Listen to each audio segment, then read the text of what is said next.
शेरिया, क्या बात है? जमील बता रहा है कि आपने सुबह से कुछ खाया नहीं और सिर्फ चाय पर चाय पी रहे हैं। ये तो अच्छी बात नहीं है ना।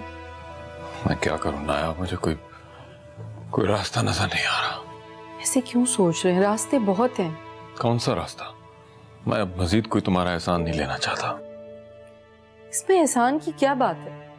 जो कुछ मेरे पास है वो सब आप ही का तो है। मैंने कहा ना, मुझे मजीद किसी का एहसान नहीं चाहिए नाया। शेरियार, आप इस तरह से बात क्यों कर रहे हैं? देखें, हमारी कंपनी, अगर हमारी कंपनी को कोई नुकसान पहुंचेगा तो उससे हम सबको प्रॉब्लम होगी। आप ये बातें क्यों इग्नोर कर देते हैं? नाया, मैं पहले ही बहुत टेंशन में हूं, मुझे मजीद परेशान मत करो।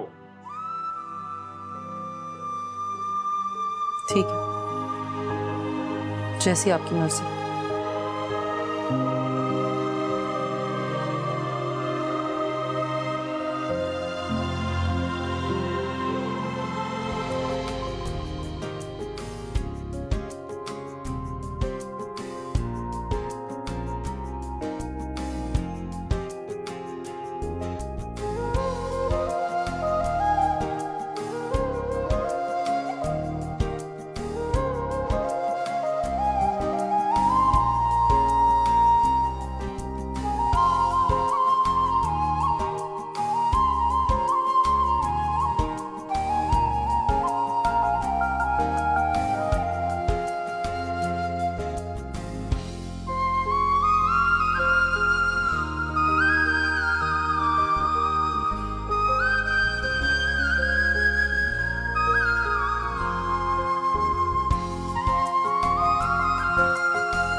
ये अकाउंट्स की फाइल है, अकाउंटेंट के पास लेके जाओ और उसको बोलो मुझसे बात करें। बोलो फैसल साहब कह रहे हैं। ठीक है, जाओ।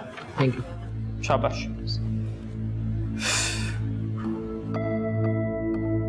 तुम अस्सलाम वालेकुम सर। तुम यहाँ क्या कर रहे हो? काम कर रहा हूँ सर। किसकी इजाजत से? वो रामीन और साहिर की परमिशन से। ये कंपनी रामीन और साहिर की नहीं है, इसे मैंने बनाया है। तो इसका मालिक कौन हुआ? आप सर। तो मैंने तुम्हें यहाँ काम करने की बिल्कुल भी इजाजत नहीं दी है, तो क्या कर रहे हो तुम यहाँ?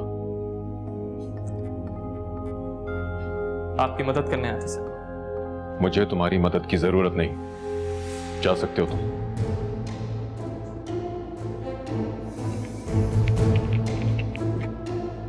और सुनो, ये ऑफिस तो क्या, रामीन के भी आसपास आइंदा नजर मत आना।